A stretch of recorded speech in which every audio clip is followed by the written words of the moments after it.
Hi, Traumedians. We just wanted to give you a fair warning that while this episode contains a lot of heart and still some laughter, we do also have some trigger warnings of graphic depictions of rape and sexual assault, substance abuse, and victim blaming.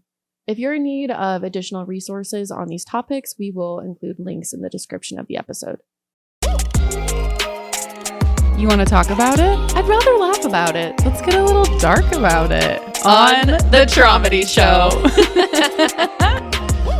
Welcome to the Traumedy Show. I'm your co-host, Rachel Wilford. And I'm your other co-host, Megan Wilford. And we also have Alexis here again for part 2 of her story. Hello. We're going to dive into some more of the stuff that we've already talked about that you haven't listened to yet. Because we're going back and recording this intro now. Dude, that was that one tone. It literally sounded like you were kind of singing. Like, we're going to start at the spot where the... Sometimes I do get a little bit melodic when I talk, and it's okay.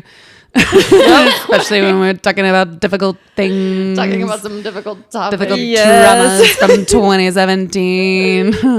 But yeah, we are going to dive into the legalities, the Title IXs, the photo albums that were brought into trial, the baseball sobbing, all the things. Ooh, what a teaser. What a trauma teaser. Man. I wish I was making it up. We can't make this shit up. And also, it's all documented. Yeah. So we are not making it up. Without further ado, part 2 of Alexis' story.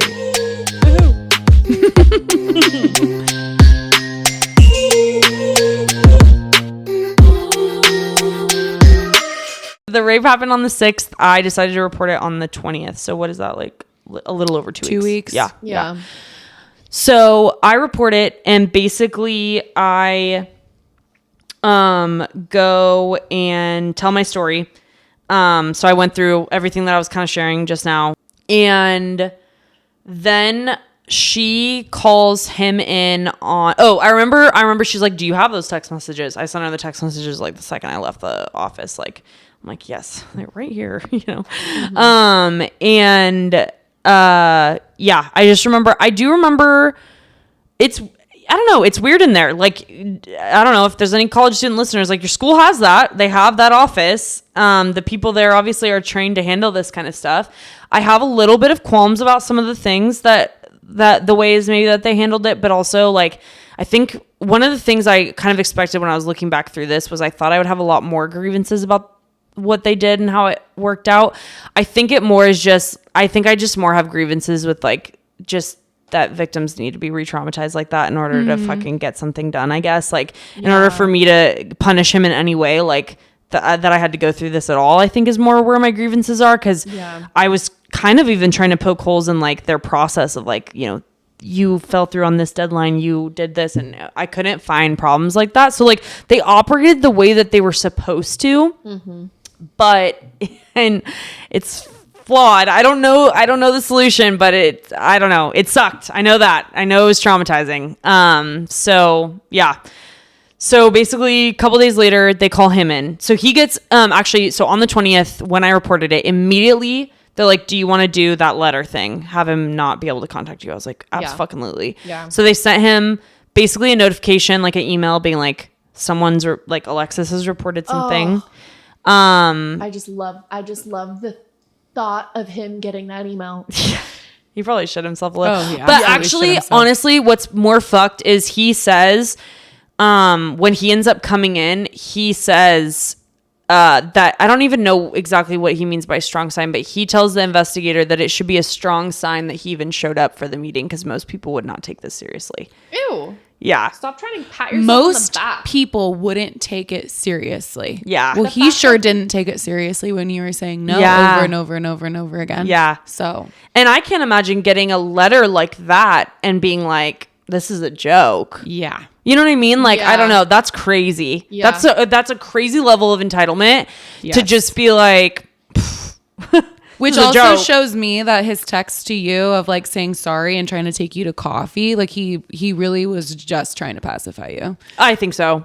He didn't actually like, oh, I totally like fucked up and I did something wrong. I was just like, no, I need to like just make sure we're good. So she doesn't say anything. And I'm like, totally. Well, and he still wanted to see me and stuff. He didn't think it was anything that would keep me from wanting to spend time with him, which is also crazy.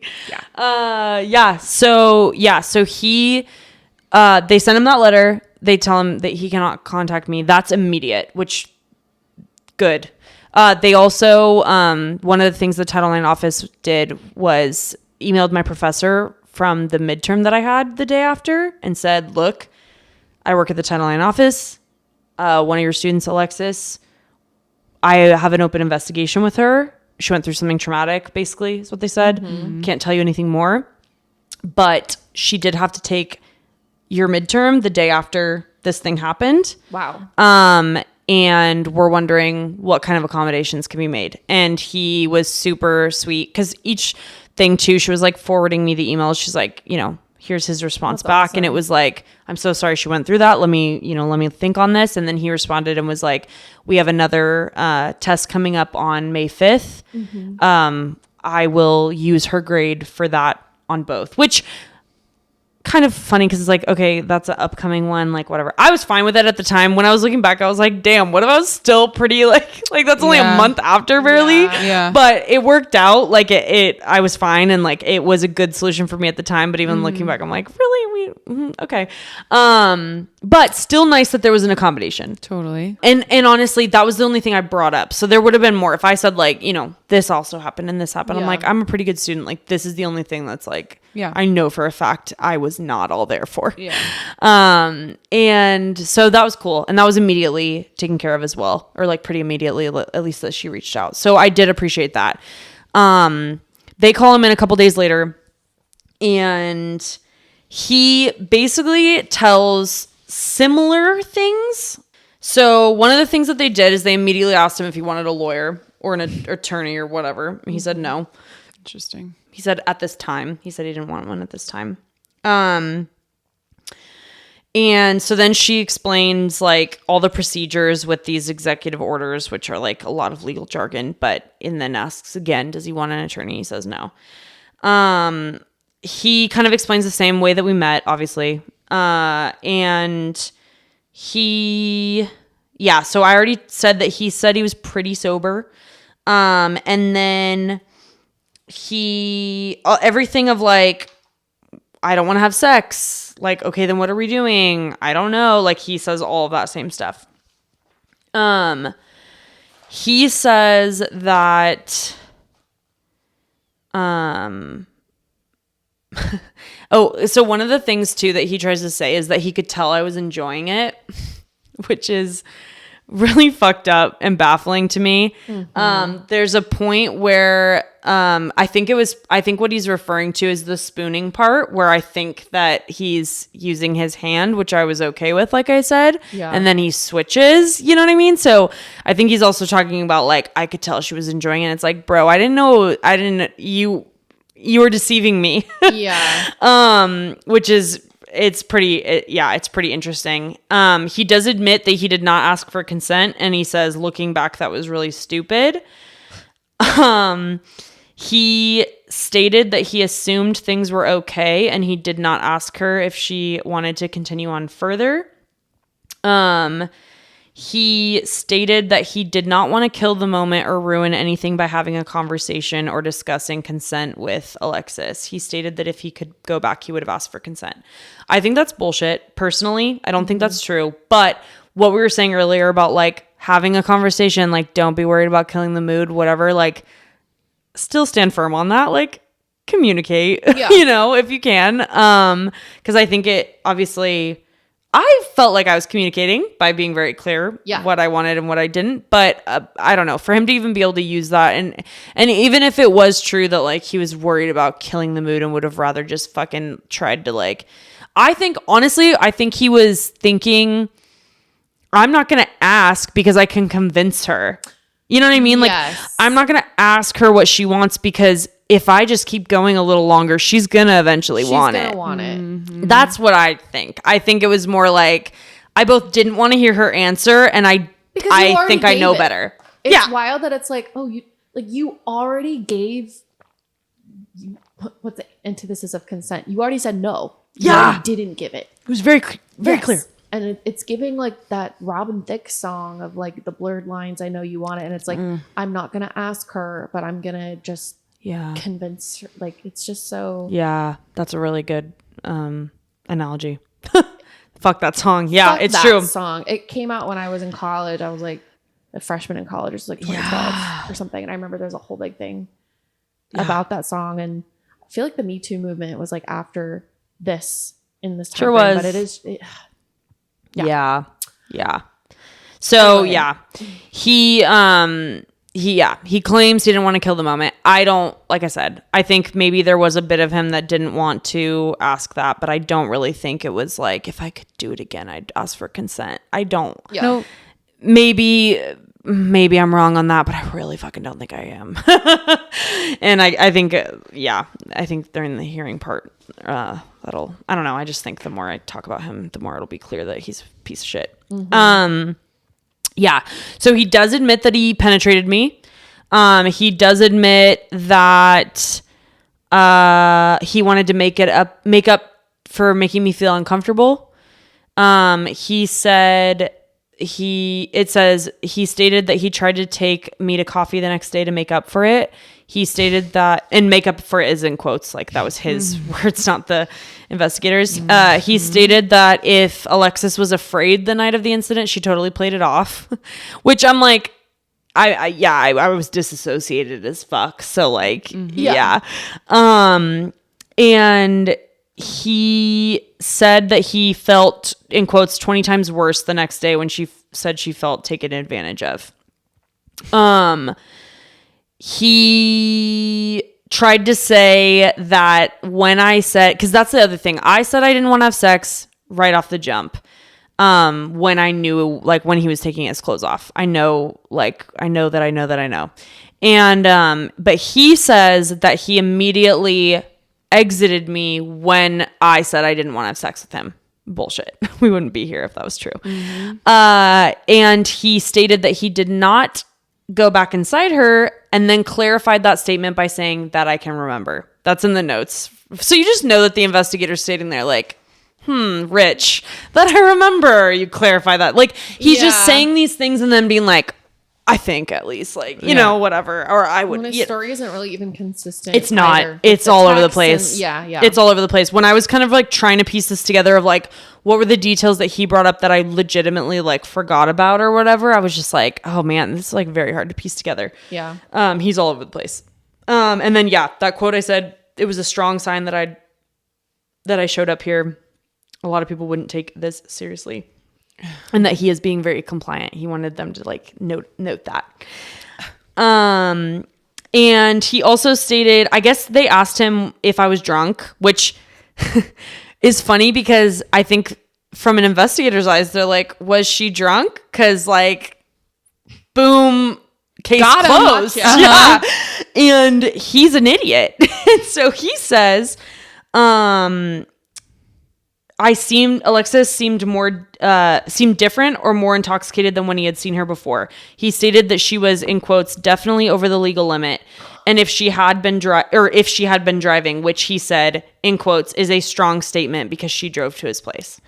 Yeah, he was trying to make you look bad. 100%. Yeah. Which I'm just like, okay, number one, wasn't fucking drunk. Yeah. Technically, I wasn't 21, so I was over any limit because, I wasn't 21. Yeah.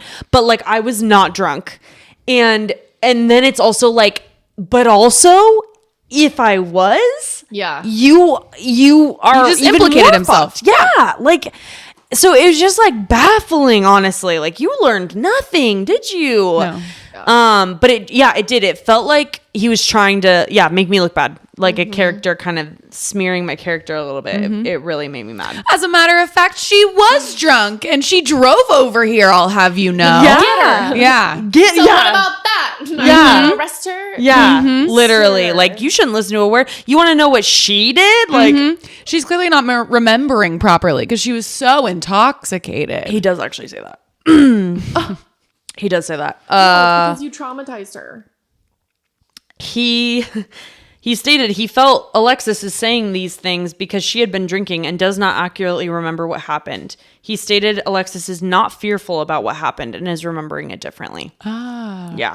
So yeah, I was so blasted, and I'm not actually if you were scared that at all. blasted, I wouldn't have I wouldn't have been Bro, cool with I you know. leaving Woodstocks and know. driving over to him. I know. No, It's like not a thing. Yeah, it's crazy. But yeah, so this quote's pretty rough. This is a pretty rich paragraph here. It says, Andrew stated that this situation is like, and then in quotes, a classic playground scenario where a kid gets hurt and goes crying to someone else. He stated that it would have been more responsible for Alexis to talk to him first before she reported the incident. He stated in quotes, it's like studying really hard for a test and getting a C- and not being able to go back and look at the test. Andrew stated he's not angry about what happened and he knows, in quotes, knows what he did. He stated that he feels remorseful and that when Alexis texted him the following day, he did not feel he had violated any law, but that he had broken her trust and it would impact his ability to date her in the future. I remember this. Yeah. I quote this. that in my statement because I was just like, what the actual fuck? Yeah. This isn't a fucking Where a playground. kid goes and cries to some, like, you should have talked to me. Of course. So I could silence you. Yeah. Right. Yeah. Yeah. That's disgusting. Yeah. It's pretty bad. It's like, yeah, it's so bad. I mean, every time he opens his mouth, he just digs himself a bigger hole. My God. And unfortunately, digs himself a hole and then like fucking hits me in the backswing. Yeah. Because it's just like each time it's like, bro, like this is so disrespectful. Like, this is like the worst thing that's ever happened to me. This is what you compare it to? Are you fucking like dumb? Like, Why and would you're it not. affect my me wanting to date her. My ability. It would impact ability his to date her. ability to date me. Yeah. Yeah. Unreal. Because he still apparently wanted to date me. I'm like, Unreal. you disrespectful prick. Yeah, no, he thought he was hot shit. He did. One of the things after all of this, I, for a long time, was really scared of conventionally attractive people, like men. I did not, like, I kind of was like, if someone was, I remember on dating apps and stuff, if someone was like too hot, yeah, I would just not even. What do they get away with? Like, Yeah. yeah. They're not used to hearing no, was literally my like protective, I guess, like mechanism. Cause I'm just like, they're not used to hearing no. And so therefore I don't know that they'll hear mine. So I was very scared of that. Totally makes sense. Yeah. Yeah. So yeah, very interesting. And let me double check that there wasn't any other things. I fucking hate this guy. Yeah. Yeah, he's a piece of shit. Oh. Okay, the last thing that's really fucked up that he says in his interview. He says that, because you remember how I offer a blowjob? Because I'm like, do you want me, like, I will literally give you a blowjob. Like, just stop. Yeah. So he says that he first thought that the idea of a blowjob came up again right before him and Alexis got dressed, but he doesn't remember who brought it up. He stated he thought Alexis brought it up and then, in quotes, just went for it. He then stated, in quotes, he thinks she gave him a blowjob. He stated he did not ejaculate. He then stated he is, in quotes, 90% sure she gave him a blowjob. He stated Alexis performed oral sex on him for 2 to 3 minutes. He stated he believed the oral sex stopped because the movie they were going to go see was going to start, and that he had told as much to Alexis. He stated he didn't ask. He also stated he did not ask me if I would blow him. So And is he trying to make it seem like you're even more open to sex? And I don't know. like, Yeah, why must did be. he lie about that? Yeah. Literally, when she told me that, there's a quote in my next interview. I'm like, he's making me feel crazy. I did not. I would remember someone's penis in my mouth. Yeah. Like, I'm sorry. That's a very blunt way to put it, but no, I did not. No, I did not. But I'm feeling like I was just like, throughout this process, I'm like, am I like, what's happening? Because I am telling the truth. And then this person's coming in and saying this shit about me that it's also hard when, like, yeah, there are things like I said, the thing about me getting on his lap, that came to me later. So all of a sudden I'm sitting here with this investigator telling me he says you gave him a blowjob. And I'm like, no, I didn't. I told him he was a douchebag. I offered it to get out of there and then I didn't fucking do it. But I'm sitting there like, God damn, did I? I'm like, no, I fucking didn't. No, I did not. But at the time I was like, he's saying what? Like, it was just so like to lie. And then it's crazy like hearing or reading those, because he comes up with some specific details to back up that bullshit. And then to be like, I'm 90% sure it lasted for 2 to 3 minutes. I didn't ejaculate. And I told her that we needed to leave for the movie. So then it stopped. Like, which one is it? You know what I mean? Like, that's quite the detailed lie for you to come up with. And yeah, it must have been, I think what he was trying to do, because this comes up during the hearing too, is like, another way that they did not, him and ultimately his family does not understand consent is they think, I know that there's a better term for it, but it even might be slippery slope of like, you were okay with this, so therefore this. And so I feel like his goal was, this happened, clearly she was fine. Yeah. Clearly this was okay, when really anyone who understands consent, and especially the Title IX office, is thinking these are isolated incidents. Even if she actually did hop on your dick afterwards, like that is her regaining control, for example. Absolutely. And so he's thinking about it as like a dumb shit who doesn't understand and doesn't want to understand consent. And they're looking at it like, you're not helping yourself. Whether or not you gave him a blowjob is still so... Yeah, like, regardless, it doesn't fucking matter. Like, but to me, it was just so, I think, just a dagger of like disrespect and just like I felt gaslighted into giving someone oral sex when I did not, and that's crazy. You know, to have someone say that, and then to have this third party like at school having to be like, I did not, like what?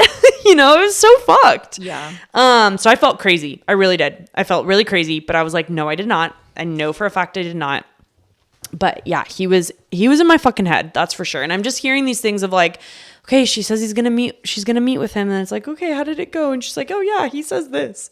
And I'm like, yeah, that's a lie. You know, it was very traumatic. And this is all during, you know, oh, I can meet you after this class today. Right. Yeah. Like, it's crazy. So yeah, pretty wild. And he did ask if someone, in quotes, if someone felt violated, why would she want to stick around? And he stated he did not understand how the night played out, but that he does know he took it a little too far. And then here is Andrew's, here's his rich ideas about what he thinks his punishment should be. Andrew stated he understands if he did something wrong and understands if he was disciplined as long as he wasn't expelled. He stated he felt consideration should be given to the fact that he feels remorseful and that he tried to talk to Alexis about the incident immediately. He stated he knows what he did was wrong and knows he took it too far.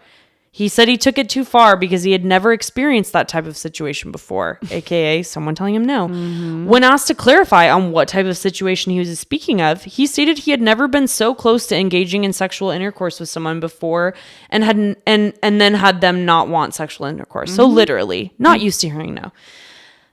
He said he would be okay if he was sanctioned with 1 semester of suspension and hoped that it would be the current semester. Mind you, He's April. Probably thinking like, I fucking hate my classes right now anyway. Yeah. It's April. Yeah. Isn't summer in May? Yeah. He's like, I'm not doing too hot this semester. Can I have a do-over? Mm-hmm. Yeah, really. So he wanted it to be the current semester. He stated he did not want to serve any suspension or expulsion and asked whether he could be suspended for the summer. He stated if he is expelled, he will probably join the Marines. Why is that like a threatening thing? And also like, fucking fuck, that's scary. Like, if this doesn't work out, I'm just gonna join the Marines. Like, get a gun. Army. Yeah. Scary. Like, no. That's terrifying. So, so I get called back 2 days later. I'm told this shit, and I'm just like baffled, super triggered, super upset. Like, how could he be saying this? In quotes, it's like, that did not happen about the blowjob. He's making me feel crazy. I don't understand how he can say that happened. So then they interview you. And the reason for that was in this like civil case, You basically, as in Rachel. yeah, Me. Rachel, sorry. Basically the reason is like they were proving first off that he assaulted me, raped me, which goes against university code and the law, even though he thinks he didn't break a law. And then they were also trying to prove that it was emotionally damaging to me. And there were no witnesses to prove that it happened or didn't happen. Right. So in order for me like to prove emotional damage, I'm like, well, my best friend Rachel can testify to that. So I don't know if you want to, I don't know how much you remember from going in or if you want to kind of take this part. Yeah, you sent me my statement that I made and like their notes that they wrote, which I haven't, revisited in almost 8 years. But yeah, I do remember going into the office and just retelling what happened, essentially, of you were with me the night that it happened, like before you went to go see Andrew. And then the next morning after class, you told me that you hadn't said that you were raped yet, but I told you, hey, I think you were raped. And then I just shed light on how it had affected you since, and kind of your emotional state and that you'd really been struggling, and just things like that to kind of shed light on like, yeah, hey, I'm her friend and I was the first person she told after it happened. And this is how I've seen it affect her ever since. Yeah. Yeah. One of the things that I read that made me really sad, because I was just thinking about little us, and like not knowing each other as like we felt like knew each other so well. And I do feel like we did, but like length of time, we didn't know each other for that long. And one of the quotes was like, well, yeah, you said that I seemed to be in turmoil about whether I should report it, which I was. You were. And I was mad and sad after he said, some of the things that he was saying happened or didn't happen, that would make me really mad and sad. And you said, oh yeah, when we were in the hallway and I told you about it, you said that I wasn't crying a lot at first, and then when we started talking about rape, I started crying harder. And you said that this was unusual behavior for Alexis, as Alexis normally tries really hard not to cry. And that made me really sad, because I was just like, oh, like the fact that you knew, like at that point, after like, probably just the breakup, really, that was like the biggest thing that would have been making me cry, of like, I don't want to cry, and for you to have said that, I don't know, it just really made me sad. And like, it was weird to like read that back and just be like, oh. Yeah. It's a cute, sad detail. Yeah, it is. It is. And yeah, and you just said that you noticed like a big drop in me, like after, and you felt like I felt a deep sadness, which was dead on, So yeah, so after that, basically in this like investigative report, it's like your interview's the last one, and then it's all of the text messages are pretty much the evidence. One of the things is Andrew did bring up in his like testimony, whatever, mostly in the investigation, he brought up his friend, his roommate, because one of the thing is when we came back from the movie, his roommate was in bed. And so when we went to that fucking bedroom living room to smoke, I remember like he waved to his roommate's in bed, like in the fucking living room, like we just walk right by, and I remember being like, oh, fucking human, but that was the extent of it. Like there was we didn't talk to the dude. Like he basically, as a witness, he could only testify that I was there, you know what I mean? Like there was he did nothing. That's it. But for some reason Andrew brought him up, and I think he brought him up to testify that to like speak to him being pretty sober. That's what it was. That was all he had. He didn't have anything else. Yeah, he didn't. And the investigator tried to get in touch with that guy, the roommate, got no responses. She tried so first she followed up with Andrew and said, I need his contact information. Andrew never emailed her back about that. And then she ended up just finding it, because like she's got the school records, and he gave her his name. And so she finds it, reaches out to the guy. He never responds. And then she tells Andrew, I reached out to him, I'm not getting a response.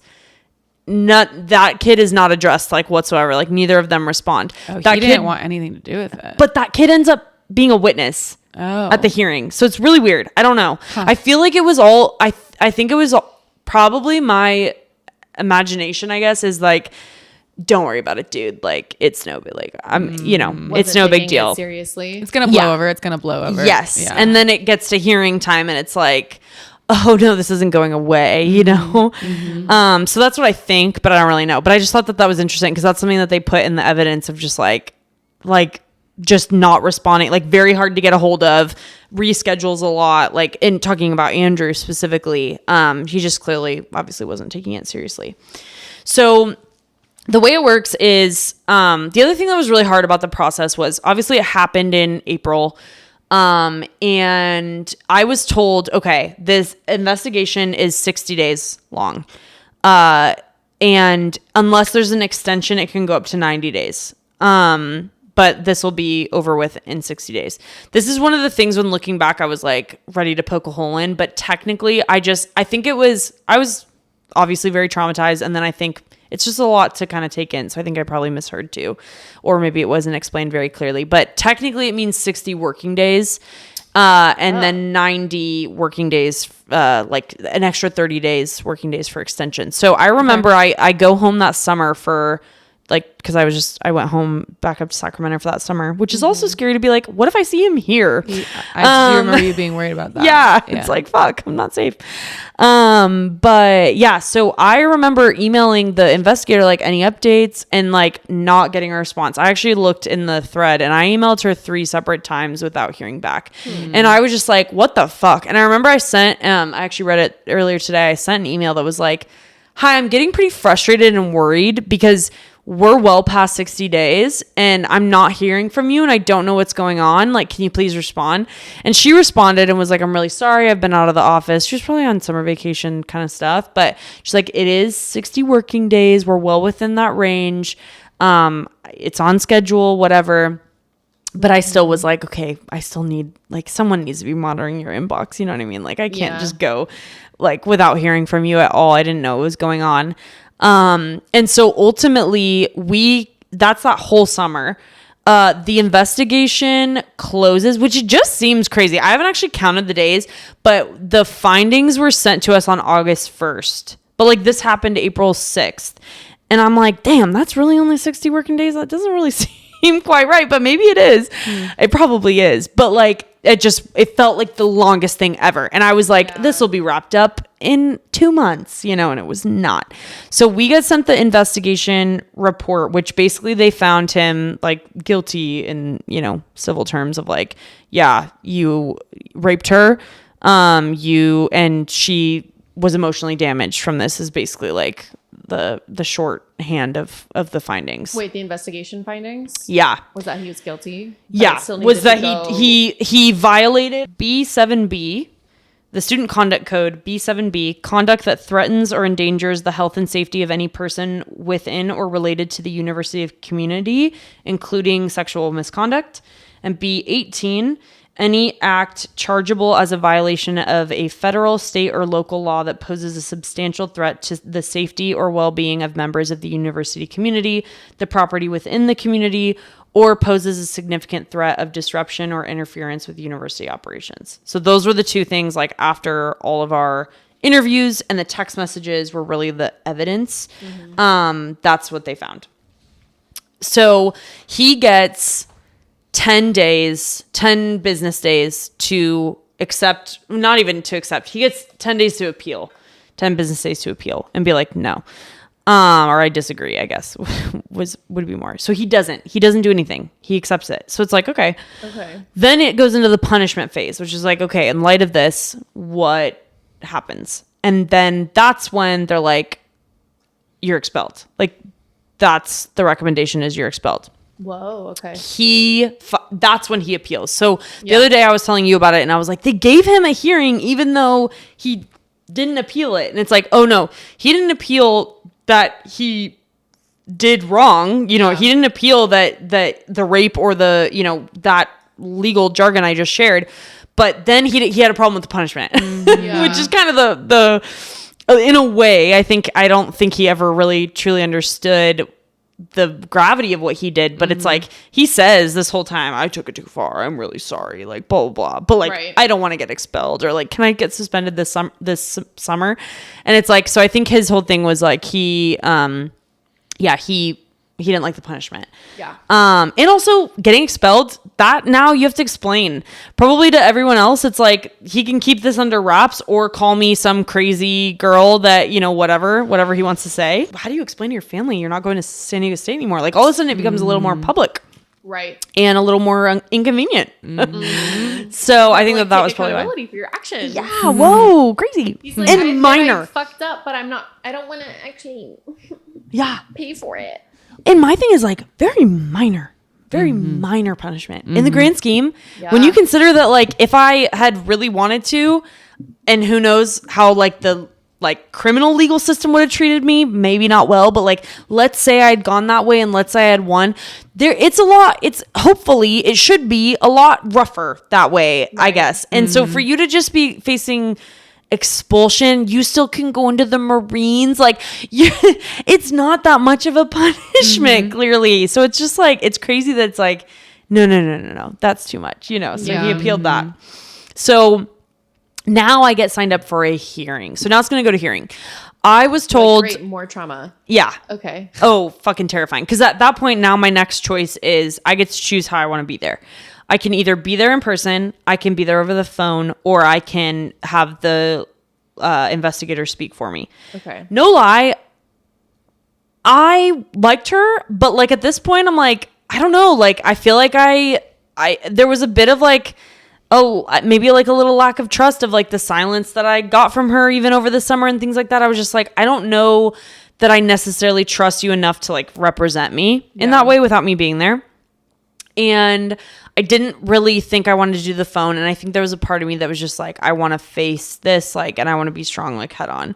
So I decided to be at the hearing in person. We were each allowed I think he had to be there, by the way. He had to be there regardless. I could choose. We each got I got a what did they call it? Like basically like an emotional support animal. Not really, but like an emotional support person. I could have and maybe it was called an advisor for me too. I don't know. He got to have like an advisor. So if he really wanted to, I think he could have walked in with a lawyer. I got someone that could be in there the whole time. And then each of us got someone that could be in there the whole time, basically. And then we were bringing in witnesses. And it was basically just to like, I don't even know. I think at this point, just to be like, no, it doesn't deserve this punishment. Cause it's like, we're not arguing the charge itself. Like you didn't appeal that. So I don't know. Is this happening in a courtroom? No, it's happening in a conference room. You remember, right? Conference room on campus. Yeah. Oh on campus, conference room. It has like I think a U-shaped desks from what I remember. Picture it, yeah. Yeah. I didn't know what to expect either. I'm picturing a courtroom when she's like prepping me for like what's going to happen. It's going to be a hearing and I'm picturing that. And no, it was a conference room on campus in the same, like just a different room in the Title IX office. Like it's very much that area. And so was Rachel the emotional support? No, my mom was. Rachel was a witness. My mom was my emotional support person, and then both her and my dad flew down for it. It's gonna make me cry. Yeah, it was. Now you saying that's gonna probably make me emotional, but yeah, they flew down. It was I think like right around Halloween. I know it was the end of October. I remember Halloween was like days later, like the following weekend. That was when you were Red Riding Hood. And he dressed as the wolf. Yep. The wolf dressed as the wolf. Yep. Oh, wow. Yep. Good times. Good I was times. a bumblebee. Yes, you were. Good times. Good times. Yeah. Yeah. So it was right around Halloween that the actual hearing is scheduled. So even that, it's like, okay, happy like almost first day of classes, August 1st, you get the hearing, you get the investigation results. And then by the time the actual hearing happens, it's end of October. Yeah. Like it's just fucking dry. We've now monopolized like 2 full semesters of this shit when I'm thinking 2 months tops. And so, yeah, so I'm told about the hearing. I was so anxious. I can tell in my emails I was sending to her like, okay, like I know you said I can share a statement, like what does this have to look like? So I'm like writing a statement because I'm pissed and I'm sad and I'm, you know, whatever. And I haven't had the opportunity to talk to him because I didn't want it. I don't want to talk to him, but like I'd want to say things at him, but I didn't want to fucking hear him say things back, you know, so I'm not going to text him this statement. So this gave me an opportunity to like face him and share my piece, you know? And so, yeah, so the hearing is scheduled. I remember one of the things that was really sad is I was a server at the time. I was a waitress, and the hearing was on a Saturday. I think. Maybe it was a Friday. It might have been Saturday though.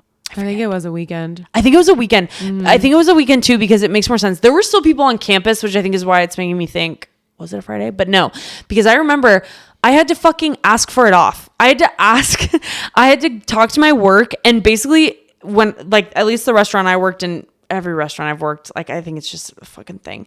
If you're asking for a weekend off, if you're asking for time off, I've never met a restaurant manager that's like, sick, I don't need to know any information about it. Like, you're good. It was always like, this is happening, and like, it's so important. My family's I'm going on this vacation. Please, can I have this weekend off? Like, it was always just so hard. So with this, I'm like, I need a Saturday off for something for school. Yeah. And then I'm like, okay, that's not going to work. So I remember I was telling my boss, she was actually like the GM at the store. So she was like my like boss's boss, I guess. And she's a girl. So I'm telling her, because everyone below her is a guy. Yeah. And even though I never really work with her that much, and she was kind of a hard ass, I'm like, can I talk to you? Tell her what happened to me, because I'm like, I have this hearing and I need to get off for it. Like, this happened to me. And I remember she was like, okay, well, like, I think she said something like, I might have to say something because like, the other manager, like, he's going to wonder a school thing on a weekend. Like, so I might have to say like it's a hearing or something. And I was just like, okay. At the time, I'm like, whatever, as long as you're giving it to me off. Yeah. Now looking back, I'm like, no questions, please. Right. But yeah, at the time, there was a lot of people that I just had to share this like fucking traumatic bit with, you know, for whatever reason. And so that was one of them. I had to get it off. I remember I was so anxious. And I remember actually the night before I was working and I was serving, and I had to take like a Xanax basically because I was fucking panicking. Like, I was a zombie in order to not be like a panicky mess. Because at this point, it's like, sick, the hearing's tomorrow. I have to face this person for the first time. I haven't even seen him. And I have to face him in the same room and then like talk about all of this. And like, I don't know who he's showing up with. I remember one of my emails, I'm asking her like, is he going to bring a lawyer? Like, who's he going to bring? Like, I saw the witness list and I'm like, why are these friends on there? Like, what are they going to say? Like, I'm so confused. So I was scared. Yeah. And so, yeah, me and my parents, we wake up super early. They get in like the night before. We wake up super early. I remember I was brushing my teeth and I threw up because I just was so scared, so anxious. And so we go to the school. We get there and we go to the office on time for the hearing. And the investigator's like, so his flight got delayed or they missed their flight. Something happened with the flight. Whose flight? His Andrew's and his family. And so we're going to have to postpone it. For later in the day, to be fair, but like hours later. I'm like, bro, I am so like, my nervous system's fried. And then to hear like, hurry up and wait like a little longer. And so we just went to like a Starbucks on campus. And that's why I remember it was pretty busy. Cause I just remember being like, there's so many people around, but I don't care. I'm laying on this bench in the Starbucks and falling asleep because I'm so like beyond, you know what I mean? Like, I'm exhausted. I'm so stressed. And honestly, sleeping, I think, was also just like, I need to escape this for a little bit. Yeah. And I remember just being like, I don't care if other people are looking at me, because there were people in there and I was just like, I don't give a shit. No one knows what I'm about to do. Like, I don't care. Mm-hmm. So we go back when he's supposedly landed. And yeah, I see when I walk in, I remember his mom is in like the little waiting area. That's so weird to see your abuser's mom. Yeah. Oh, it gets weirder. My dad, I was only allowed one person in there. I don't think I would have wanted my dad in there either way, but my dad had to wait he basically sat in the investigator's office all day, which does make me sad to think about, because I know he said when he was just like, I didn't even know what was going on in there. I'm just like trying to like play games on my phone or like do whatever. And like, I don't even know what's happening in there. Which does make me sad, like to think about like that with your kid, you know? Yeah. And so, yeah, my mom was in there with me. And yeah, Andrew's representative was his dad. And, which was crazy. And so basically from what I remember, we're pretty much just going, like the hearing is also very jumbled for me. I remember very gnarly parts, but like I don't remember the whole flow of everything. I know it was structured of like, this witness is coming in now, or this witness is coming in now. I know that we were not allowed to ask direct questions of each other. We had to write them on a piece of paper and pass them to like the hearing moderator, aka judge, basically. I know that my investigator was in there the whole time. The hearing person, which was like basically like supposed to be like an unbiased third party, was there. I think there was probably a note taker, if I remember correctly. And then him, his dad, my mom, me. And so yeah, we had to write down questions if we wanted to ask questions, and then they would read them, make sure they were appropriate. I do remember there was one question he asked where she was like, you need to rephrase that or something. Like there was some question that he asked where she did not read it as it was. Most of them she did, but like that was an extra layer that was supposed to kind of protect from like fucked up things being said, I guess, or like whatever. I remember, yeah, just kind of going through the evidence stuff. I remember one of his witnesses was the friend that was the roommate. And I remember they asked him a question about me. And he said, which one's Alexa? So, yeah, He didn't even know? He didn't know, first off, Alexis, right. Bastard, not Alexa. And also me, like not my mom, like which between one, you and your mom. That was like disrespectful as shit. I'm not even wondering, why the fuck are you here? What are you supposed to be a witness for? Basically all of his witnesses were character witnesses. It was kind of how it went, supposed to be. And I think he was there to establish that I seemed fine when we left, I think was ultimately like kind of what his testimony was. But he literally said, which one's Alexa? And I was like, me. I do remember I was like, me. Like I was mad. I was really mad. And yeah. And I was just like, what the fuck? I remember his mom testified. Oh my God. And this bitch starts talking about, I don't know. She was clearly in denial that this could even happen with her son, that her son could ever do this. And I remember she was like, with his, with girlfriends growing up, like we never even let them be in his room with the door closed. Like and I'm like, why? How is this relevant? How is this She's relevant? like defending her own parenting. Low key, high key, actually. She literally is like, I'm actually a wonderful mother. Get this. She brought a photo album and started showing baby pictures of him. Stop it. I'm not kidding. I wish that was a fucking joke. That is how, like, that's how much they saw this as a joke. It. Yeah.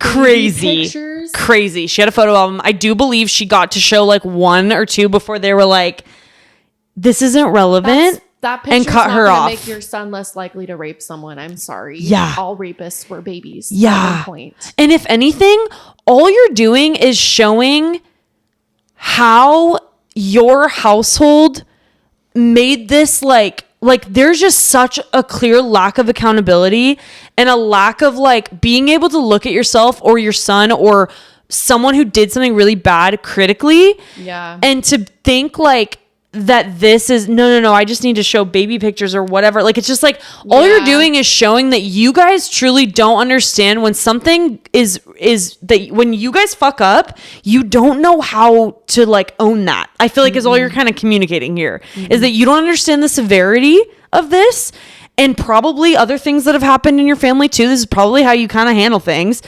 And you think they're just going to go away or whatever. And it's just like, how fucking dare you? This is not the time or the place. Yeah, cool. That's my rapist as a baby. Good job. Like, I don't, like, what are you trying to prove? You know?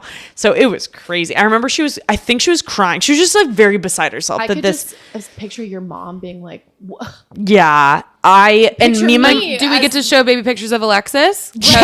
Like, damn. Yeah. No, no. I had the wherewithal to know that that wasn't an appropriate situation for that. Because it's totally irrelevant. It doesn't fucking matter. Yeah. My mom was sitting next to me the whole time, so I don't know her face. I remember her like squeezing my hand or like hand on my leg kind of moments of support. I do remember there was a break where like we got to talk to my dad. I don't really remember what we said or anything like that, but it was pretty much like I didn't get to see her face.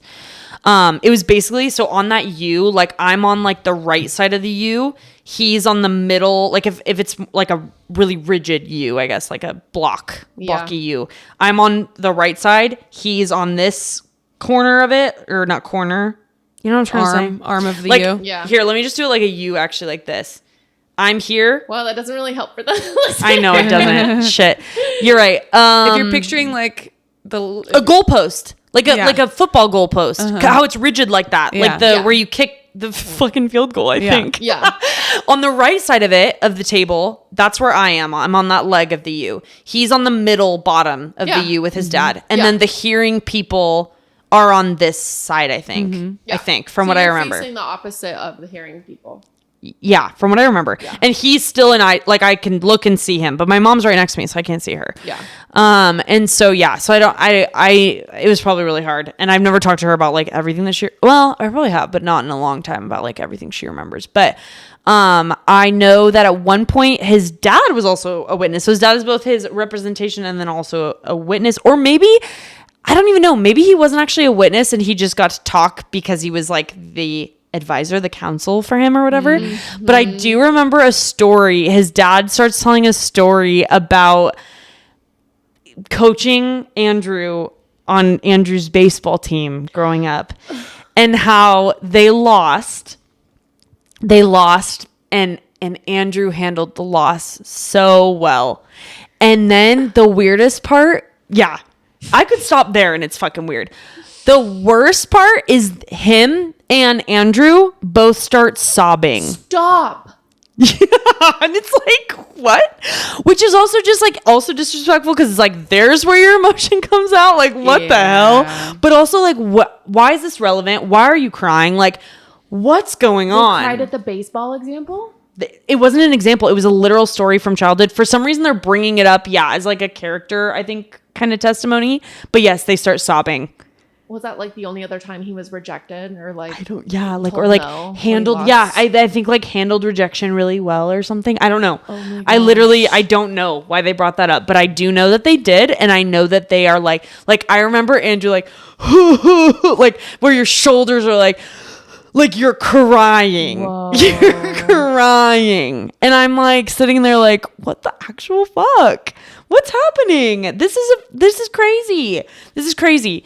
So yeah, those are like the three main fucking testimonies that I remember just being baffled by. You came in, you were my one witness. That's also the other funny thing. It's like me as the victim here, I bring one person and I bring the only relevant person. And he's bringing in bullshit games like he is. Yeah. You're not telling stories of your child, like you're these are the relevant people and facts in the story. Yeah, I know. Yeah, it's crazy. And they're clearly trying to be manipulative too. Yeah, I know. And I think that maybe it's worked for them. I don't know. Or they think it'll work regardless. Like, it's crazy to go into a situation like that and think like this photo album will fix it, or like this, you know what I mean? Like, how did A equal, or A plus B, like, how did you get there? Delusion. But yeah, so you came in. I barely remember looking at you because that was the other thing. I remember, and also correct me if I'm wrong, but witnesses were in the corner, right? You were in the corner kind of? I was outside of the room. I was on standby all day. Well, yes. Yeah. I was on standby all day because the time changed because he was late and whatever. So I was just waiting until I think you texted me and you're like, okay, they told me that you should be here at this time. So I showed up. I remember walking in and I think I remember seeing your dad out there too, but I hadn't met your parents yet at this point. So I don't think your dad and I really spoke maybe. And then I think they just came out and called my name and I came in. And I sat on the same leg of the U as you guys, I think. You were in the U. Yeah. For some reason, I remember you being like in a lone chair in the corner outside the U, but I'm probably wrong. I don't think so. I think it just felt like you were far. Like it felt like you were far from me. I still was like kind of by myself, like, like a ways away. I don't honestly remember all that much either. Yeah. Like really? I think I wrote something to say on a piece of paper, right? Yeah, probably. I think I read. I had like a and they probably asked statement. you stuff. I think they asked you things like, could you tell that, was there a change in Alexis after it happened or things like that, you know? Because I do know that they were asking questions. But yeah, I remember you were in there for a short while. I think it was very short, your stint in there. And I remember it felt like you were far away because you also were not in my line of sight. So you were like also on the other side of my mom. Like, I think I just like kind of assumed you were back here and in the corner. Cause I'm like, I knew you were there and you were supporting me and like by being there and stuff, but it was very like, hi, bye, Rachel. Yeah. Like, because it wasn't done when you left and it hadn't just started when you arrived. Like, you kind of popped in and popped out. And I was just like, I'm still here. Yeah.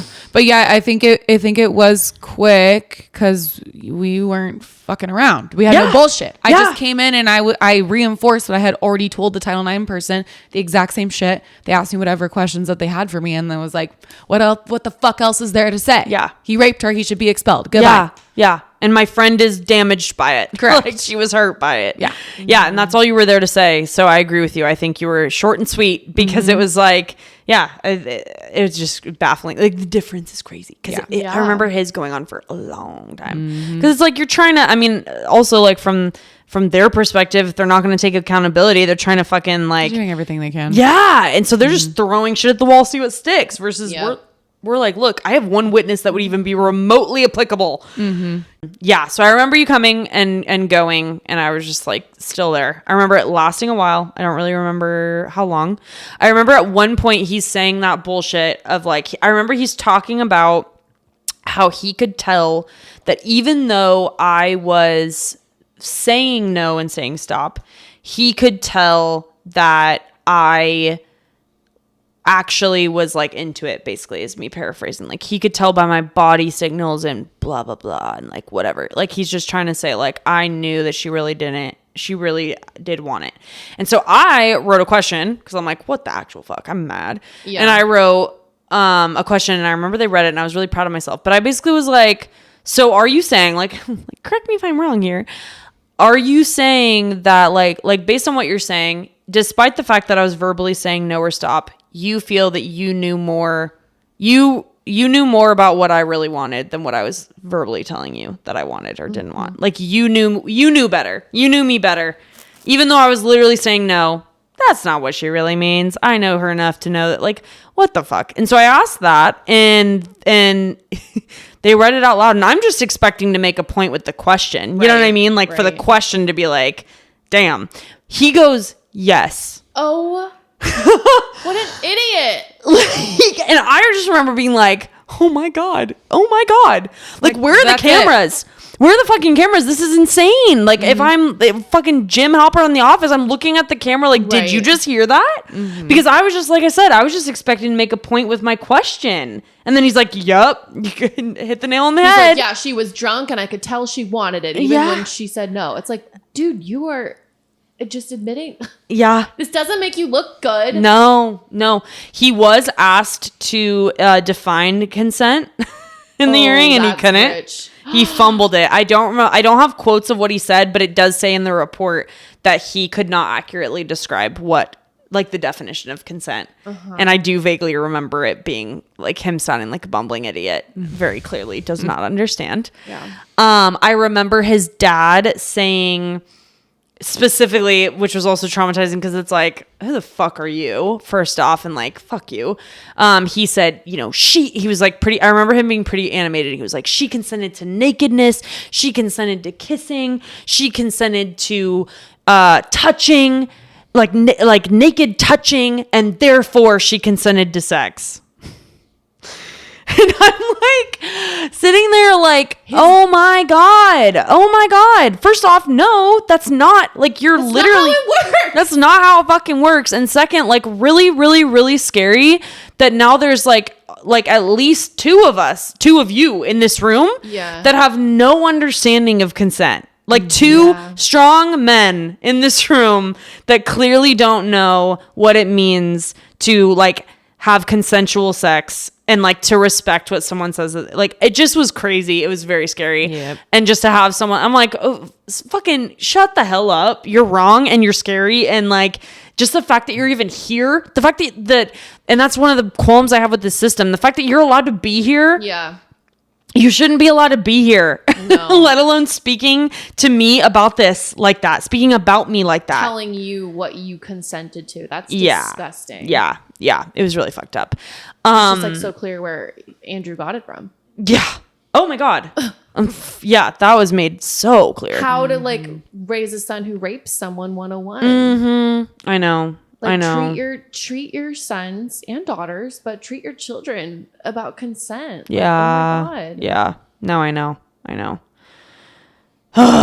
Yeah. So one of the things that was really hard in that moment too was obviously, so I mean, my parents came down for the hearing. They were very supportive. They were very sad for me. They were like, you know, they didn't know what to do. I think it was complicated in a lot of ways because it's like, on one hand, it's like, you know, like I said, I was raised like virgin till marriage, and then this is happening, and they're both like, I think really sad for me, really like this is really hard. They know I'm really traumatized, and then there's also like that layer to it. So I do remember after the dad said like she consented to this, that my mom passed me a note and said, "Is that true?"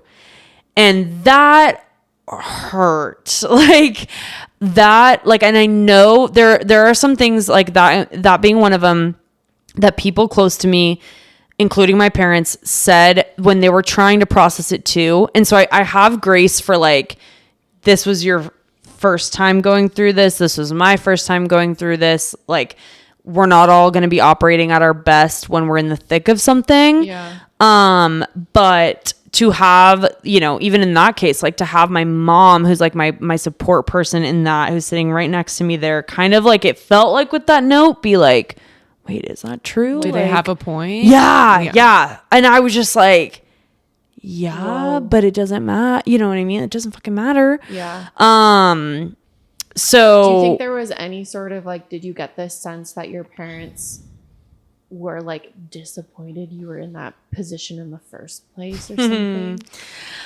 It's funny that you actually asked that.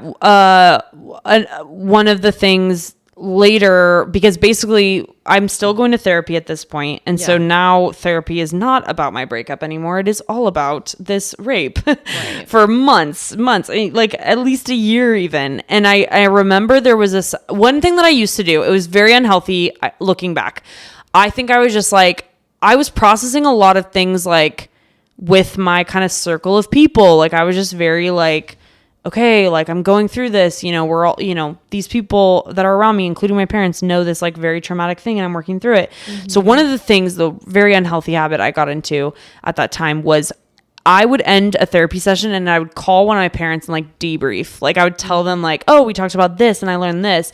And I think it was originally like, wow, I'm making so many breakthroughs. And then it just turned into like, I mean, it very quickly from pretty much the jump. It doesn't matter. Like that's my business, you know. That was a boundary I did not need to blur with them.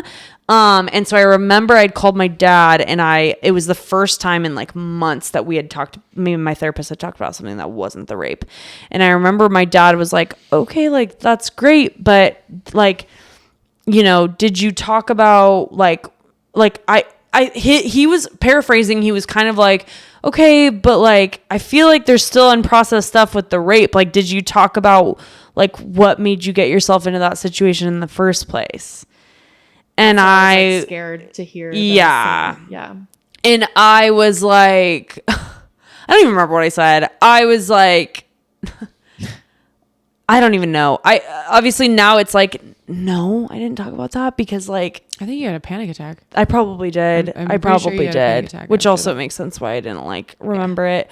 Mm-hmm. It was that hurt. Like there were like those two things. My mom passing me that note, and my dad saying that. Those were the like really the two when I think back. I do know that my dad did share. He was in like a like basically like a men's group kind of thing with it was an intimate group of them, but he did share that this happened to me because he was really having a hard time and he wanted support. And I remember at the time that felt very like a betrayal a bit because it was like, wait, that's my thing to tell. Like, Yeah. you might be having a hard time with it, but like nothing's harder than like actually going through it. So it felt a little bit like, wait, that like I get it. I get what your intentions were, but like that wasn't maybe the right call. Yeah. Or I wish you had asked me or something. But those were really the three things I can remember that were hurtful that were said by my parents / anyone that like really loves me. I haven't really talked about this with a lot of people that I have worried, like that I'm worried about their response. So I don't know if they'll listen to this, and who knows what I'll hear after. Hopefully only support. But like, yeah, it's like I get it, because they on one hand, it's like I said, they were ill-equipped. They didn't know how to handle this. They want to protect their kid. In their eyes, it's like, waiting till marriage, this wouldn't have happened if Right. at least that we know of. It's possible abuse happens in fucking marriages too. Like That's rape true. happens in marriages That's true. too. So it's like, we don't even know that this wouldn't have happened, but at least this specific scenario would not have happened. And so I think maybe from their understanding, it's like, well, this is why, we Right. hold this so tightly and I just want to protect you, whatever. But those things, those like victim, like they both are victim blamey comments, and they were hurtful.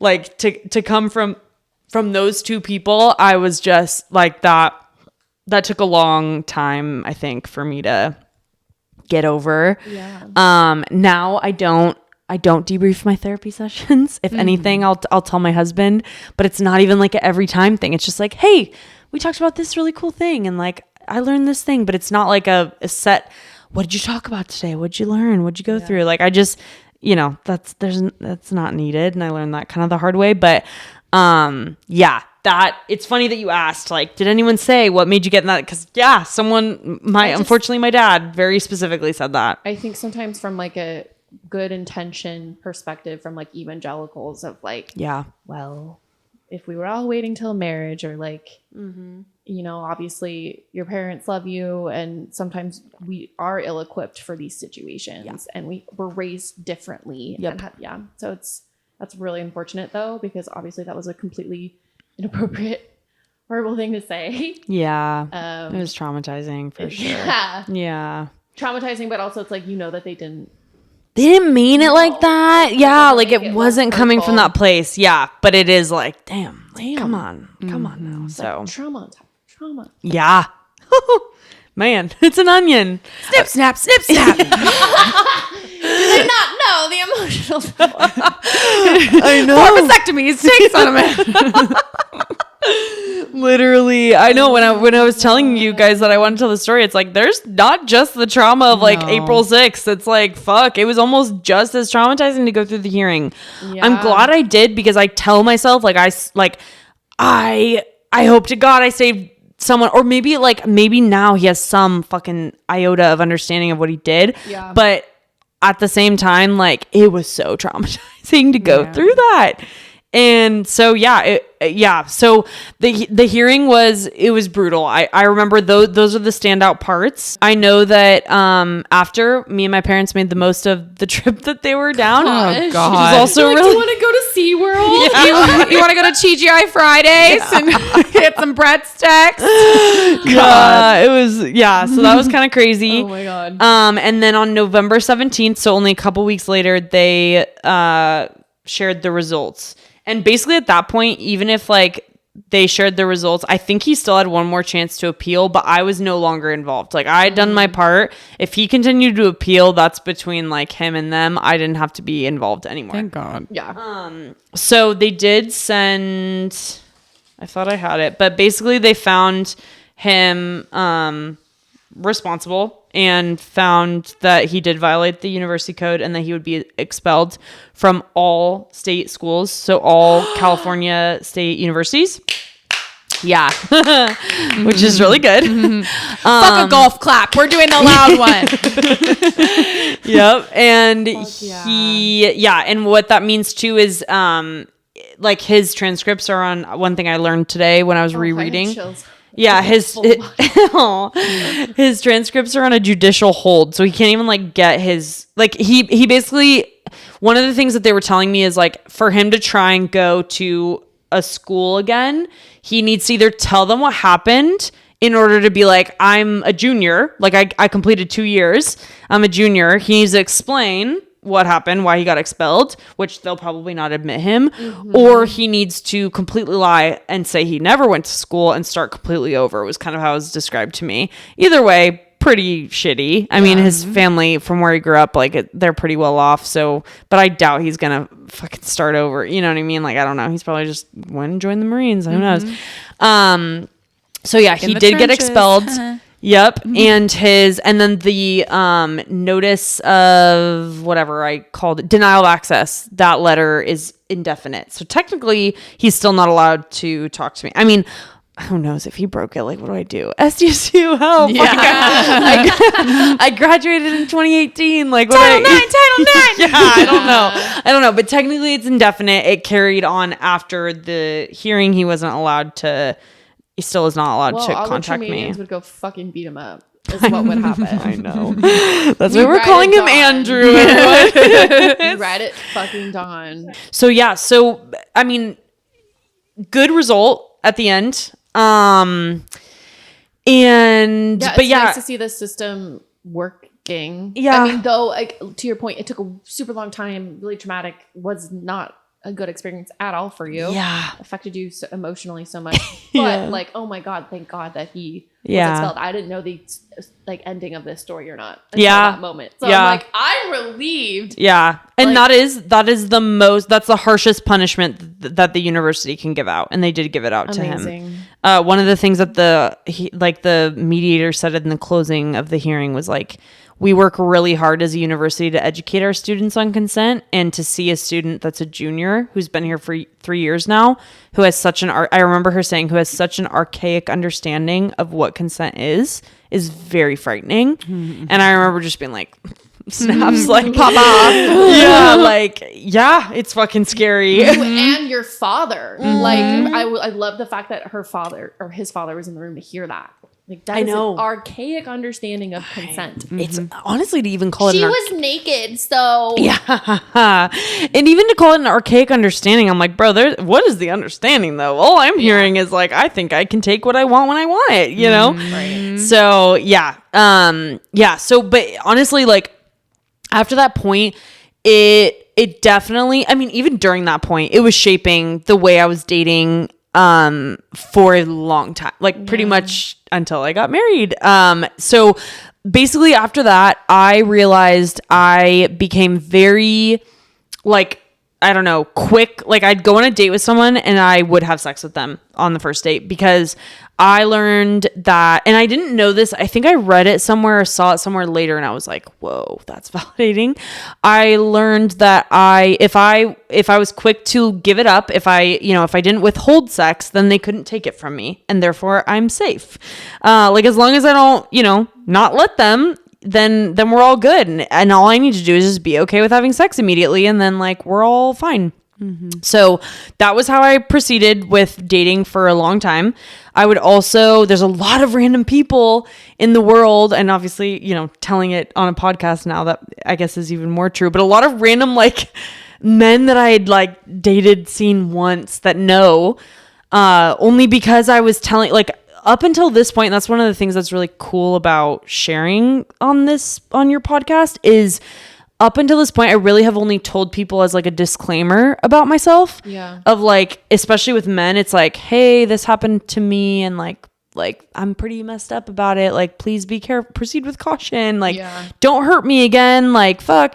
And versus, like, choosing to tell it in a way of, like, no, that's not the reason I'm telling it right now. I'm telling it to, like, help someone or whatever. Yeah. Or even just for the cathartic act of sharing in this way. Like, but for so long, I mean, there are people that I just, like, went on one date on Hinge that know, because I was like, hey, I got raped, and, like, I'm down to have sex with you, but I need to know that if I'm ever at one point not okay with it, you'll stop, right? Like, I literally asked that. Protecting yourself. Yeah. Yeah, because I was fucking scared. Yeah. And I did actually, one of my other exes, after this happened, I remember he knew. I told him, like, 2 weeks after we started dating, and I remember there was a time that we were having sex and he didn't listen to me.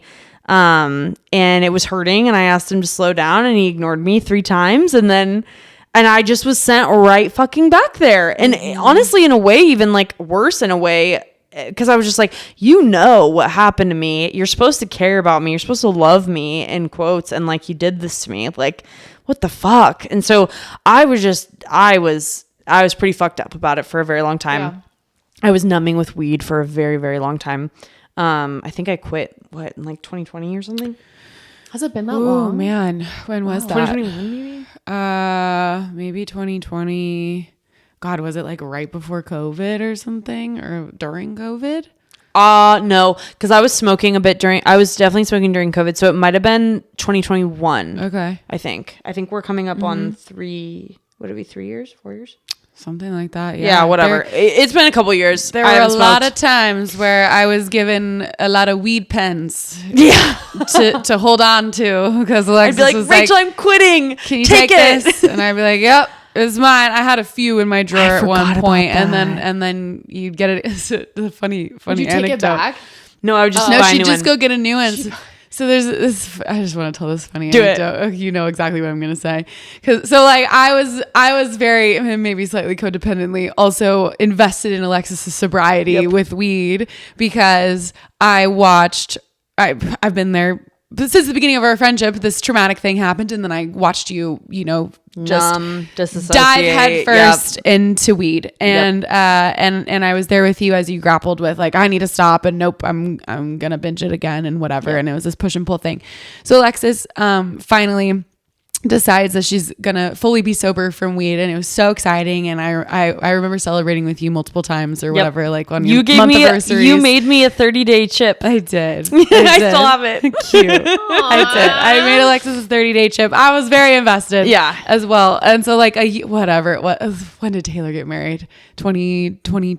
It was 2021. I think it was 2021. Yeah, she was supposed to get married in 2020. Yeah. So you probably were 6 months into being sober, it was early, or something like that. Yeah. And we go for her bachelorette party to Scottsdale, and we're out at this club. And I look over, we've been drinking all night and whatever. I look over, and Alexis is taking a hit of somebody's vape. It was actually mine. Thing. Yeah. And I had never seen it before. I thought you bummed it off somebody, and Yep. I thought it was a weed vape. I just started sobbing in this Scottsdale club because I thought she relapsed, and I was so sad. I don't remember like how did I you come were up to across. Yeah, you were across the table from me. We locked eyes after I just like exhaled smoke. We lock eyes, and Rachel is like just dead faced, like what? Like I think you might maybe even mouth like, is that weed? I was like, no, either you mouthed it or I knew what you're thinking. And I was just like, it's not weed, it's tobacco. Like it's literally just like a fucking, like a vape, like a nicotine. Because my whole thing was like, in drinking situations and social situations, I really did like the social act of smoking weed. And so in those kind of cases, I would have like a vape on me just so that I could smoke something, but it wasn't weed. Yeah. That was in the very early, like, and that's how we know I was pretty recently sober, because I was still carrying that around. And so, I was like, no, but you didn't understand me. So by the time you walk around the table, you're crying, and you're like, and I was like, honey, it's not weed. It's not weed. It's just nicotine. I don't want to smoke, and that's why I'm smoking this. Yeah. And you're like, I thought you realized. And we're hugging. We're crying in the club. I got so worried. We're crying in the club. Fully. Yeah, she was so. Oh my God, that probably sobered you up too when you thought that. And that night I was drunk. So it was pretty funny. But yeah, no, I remember like, you were my like number one fan when it came to my sobriety, which has always meant so much. But yeah, so I forget why we even brought that up.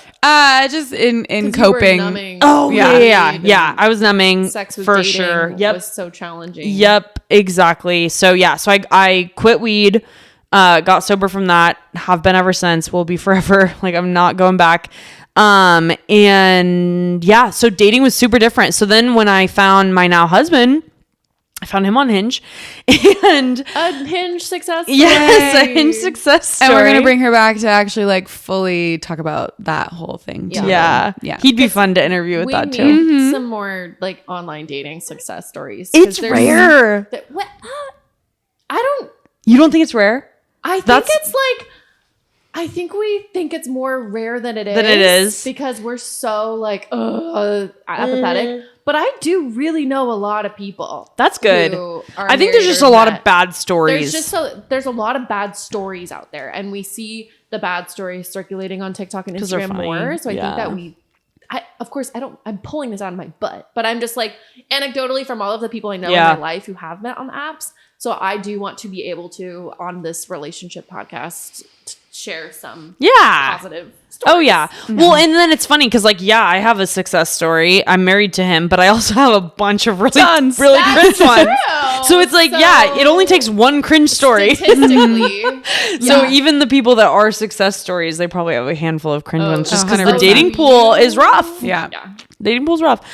But so so we met on Hinge, and when I found him, and the first time that we had sex, I remember it was so different because I didn't tell him what had happened to me, and I didn't preface it. There was something just different, and now I know like it was my person, but at the time I just didn't know why, but I just felt safe, and I knew that like I didn't have to kind of like disclaimer like, so I remember I actually told him after we had already been intimate, that was not the case for me before. So even with telling him, it was like, hey, I want you to know this part of me because it's like made up like in a way who I am today, more of like the survivor narrative rather than like, hey, like this trauma made me, I mean, I guess it did, but I like to look at it like, hey, I survived this. I'm strong. Yeah. And so it was more of like choosing to share from that perspective versus like, hey, you're not going to like hurt me. Yeah. You're not going to hurt me. Right. And I remember even with you guys, like, in your recently relatively single phases, I was scared. Like I think that's the thing too, is I just made me realize like the dating world's scary. Yeah. Obviously it's also amazing and there's really good people out there and like the one is out there or whatever. But like for a long time and still have to fight it to this day, it's like, okay, like be really careful, right? Like make sure that this person is okay. Like I even remember having a conversation with you like, okay, Rachel, like you've been out of the game for 10 years. Like, please be careful. Please, like, I just can't handle if this happens to someone that I love like this. You know what I mean? Like, I was just really scared, and I still am of that happening to people around me. But I think the way that I've, like, I don't know, just like if I can give hope to anyone, like, I just have found a love that is so safe and so amazing and someone that like understands me and meets me where I am. I learned, and I still am learning, that even the ways my outlook on sex, probably even just from like the Christian upbringing or things like that, like the sex is an onion for me with a lot of layers. And so we've even been peeling a lot of those back of like the way that I looked at it that's very unhealthy or the, some of these things that I need to kind of free myself from or change. And just to have a husband that is so open, like, and safe for me to figure that out with him, and like very loving and understanding when it's just hard for me or whatever, I think is, I mean, I just didn't know that this was out there for me. And so that's one thing that I will say of like, I don't know. And I don't want to be like that one person that's like, oh, if you're struggling, like your person's out there. But it's like, I really didn't know that love like this existed. And the person that like, I don't know, there's just, not everyone's going to hurt you. There's a lot of people, like more people than not didn't hurt me. Yeah. It just was like to have that person that not only understands it and didn't just like, oh, okay, you told me this, and so therefore I'm not going to hurt you or like whatever, but then who really meets me where I'm at and like helps me heal from it is crazy. And that's a part of my healing journey that I didn't open up until we got married and like even started dating, because it's like, oh shit, I didn't realize I was still bringing trauma into like our intimacy, So it's been transformative for sure though, and I'm like very, very, very thankful for him, and he's amazing. But he's the best. We love him. Yeah. What would you say to somebody who is a survivor of rape or sexual assault or anything in that realm, just having, gotten to where you are almost 8 years later, and like I've just seen a lot of growth and transformation in you, and the fact that you're even doing this right now is like insane to think about just even a handful of years ago. But what would you say? And you can take a second to think about it if you need. Yeah. That's a good question. I think that one of the things I would say that I kind of hinted on earlier is like your journey, your trauma, like whatever happened to you is your own. And there isn't a single person, even a survivor, who can tell you like how you should feel or how you should behave from that. I think there are things like, for example, when I shared that, like that the investigator told me, hey, a majority of victims try to take power back, for example, that was validating to me. But let's say I didn't fit in the mold of most, like there's nothing wrong with that. You know what I mean? Like, I think there are ways that you can find a lot of like community and validation in fellow survivors and like other people's stories. But I think that the areas that like our stories differ is not like, there's no way to kind of cookie cutter yourself into like, I should have done this or why am I not over this? Or like maybe for me, even what if it had been 8 years and I hadn't even fucking unpacked this? I'd be sad for that version of me if that was true, because I think that there'd be a lot of life that I guess I'd be like missing out on, kind of looking at from like a more healed perspective from. But I also think we all process shit differently, and like to survive it is like I don't know.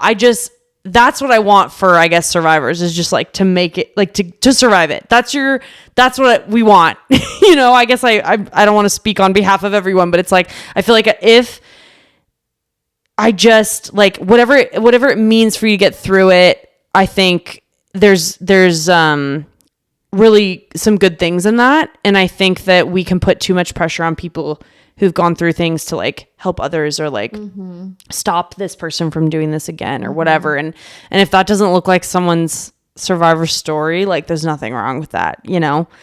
I think that community, just not necessarily community in terms of other people who've gone through shit, I think that's amazing too, but just having trusted people that you can share with. And then ultimately too, not just trusted people that you can share with and like feel support by, but when they do say something that hurts, like for example, my parents or whatever, a relationship, like I don't know. I wish I had thought about like, hey, if this person said something to me that was really triggering or hurtful, do we have a strong enough relationship for me to call them on it?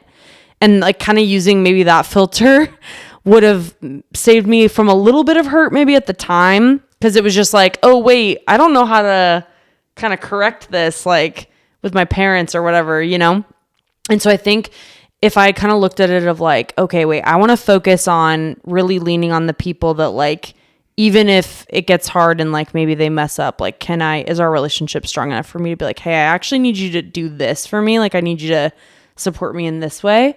I think I would have like appreciated that advice, because I think I just would have waited till I was stronger to share some of the stuff that I did with my parents, or you know, with others maybe who have said things that I'm just like, ooh, that kind of hurt. Like I need, and also I just need to be better at calling people on their bullshit. But you know, but yeah, I don't know. I just think that yeah, I just want people to know that, like cliche or not, like that they're not alone. And unfortunately this happens a lot, and it's a very like shameful, I think there's a lot of shame around it that's not right, but it's there. And so it makes a lot of people kind of want to hide in the shadows. But I think that there's just like there's a lot of people who get you, a lot of people who know what you're going through or have gone through something similar, and finding those people is just like extra special. Some of the best conversations I've had were where I took a leap and like shared what happened to me with someone who ended up being like, okay, so something similar happened to me, you know, like, and then it was just like, oh shit, that's like a bond, a trauma bond, you know, whatever. So there are things like that too, where being vulnerable does pay off, but it's also scary. So I don't know. Those are some of the things. I also think, be warned, if you're gonna report it, it's gonna be traumatizing. Like fuck. That was, I think, something too, like learning at the end of the day was like, oh, there was a lot of trauma in that. I'm glad I did it, but like it was really hard. And so I think that there should even be maybe like more resources when you're going through something like that too. But yeah, that's my soapbox about that, I guess. Rambled version of what I would say. I thought that was a really valid point when you brought up like what survivors need to do is survive. And if that means reporting it, or if that means, nope, I don't want to move forward with that, I just need to process this alone with my therapist. Like how you process it might look differently. Yeah. And like your story might look differently than someone else's. And I think that's probably really validating. And people who might think like, oh, I should have done this differently. Yeah. I should have. Why did I put myself in the position in the first place? Like all of that, like, should be released. Yes. Don't carry that. That's not yours to carry. My goodness. You have one job, and that is to hopefully survive this horrible thing that someone put on you. You know what I mean? Like, and just to have to carry that weight of like, I need to stop this from happening to someone else or whatever. Like, fuck, that's not fair. You know, like that's not your job. And even if you are someone that like, okay, I'm internally processing this or not, I'm burying this, and then like we talked about earlier, years later you decide to report it. Fucking awesome. Like if you never report it, okay, awesome. Like as long as like I just want survivors to heal, and whatever that looks like I don't want them carrying this burden around that like is eating at them every day. But like whatever it looks like for that to not, you know, for them to find healing, I'm not going to tell anyone what that looks like. You know what I mean? Because it looks different for everybody. It looks different for everyone. I love that. Yeah.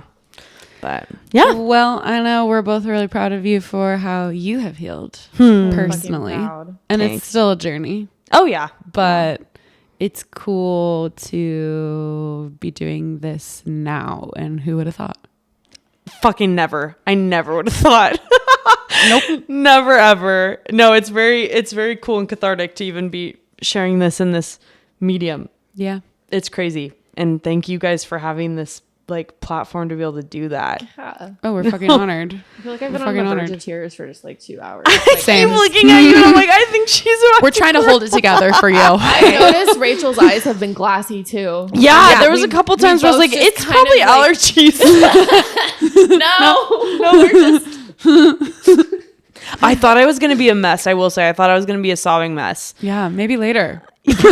Maybe later we all will. True. Check in a couple days. But there's layers of processing. There's like the talking processing on this, and then the alone processing when we think about what we have just done. True. When I listen to it back. When you listen to it back. Thinking about the conversations I'm going to have with my therapist Oh. on Thursday. Yeah. But yeah, damn, thank you. Yeah. Thank you guys. I just Seriously. know that this is going to help some people. And like, if you think you 100%. don't know someone who's been raped, you do. You're wrong. Yeah, you You're do. wrong. And you know. Yeah, there's a huge Venn diagram of sexual assault, and like 1000%, you know, so many people who've been assaulted. But then also I know, you know, someone, or you are someone who has been like raped, and it's I think having more awareness of what victims go through. Yeah. So what survivors go through and what that process looks like, and just being sensitive, and like, you never know what someone's processing or dealing with. I know. So it's something I have to remind myself of too. It's so hard. It is. It's so hard. We're all on our going own through journeys. shit. We really are. We really are. Everyone's a Trumedian deep down. Except Andrew. Except Andrew. And the No, wolves. he's Satan's butthole through and through. Yeah. Absolutely. I wonder if he joined the army. Yeah, I don't know. Oh, maybe he died in Mortal Kombat. Sorry. That was dark. I blocked him on everything, so I don't know. It's for the best. Yeah, it's for the best for sure. We don't give a fuck if he joined the army or what the fuck he's doing. Yeah, I don't think he got a degree. So we can count on that, probably. Probably. Thanks, Title IX. Yeah. Thank you, SGSU. But yeah, otherwise, who fucking knows? Who fucking knows and who fucking cares? Yeah. I'm a lot better off though. That's for sure. Yes, you are. Thank you for coming on and doing this. I love you guys. Really important conversations. We're really proud of you. Thank you. And don't forget to rate, review, and subscribe anywhere you listen to podcasts. And follow us on Instagram and TikTok at the.traumedy.show. And we're going to have Alexis back on another time, and potentially her husband too. Talk about... He's a better storyteller than me. good funny things. And yeah. That's all. Thank you. Bye. Yay! It's over. I did it. You did it.